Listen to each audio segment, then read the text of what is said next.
Ганцхан дээлийнхээ хормойг гаансны цогоор түлсэн гандан бууршгүй эцгийнхээ гараас нь хөтөлснөө санаарай. Эцэг чинь чамд нэг л заяа. Ээдрét амьдралыг төгсгөхдөө инээж байгаад жаргал юруу. Эцгийнхээ үгийг тогтоогоорой. 100 грамм дуу нэмсэн аав чинь зулаагч нь үнэрлэхэд бүү уурс.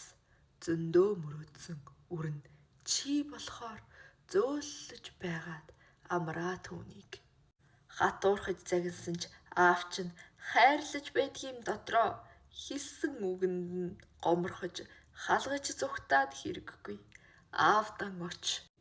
Амьдралын сайхныг мэдрүүлэх гэж амс хийх завгүй яваа түүний аях цайг нь дөхүүлж ичил. Алдрыг нь дурсгаж өгөөрэй та минь.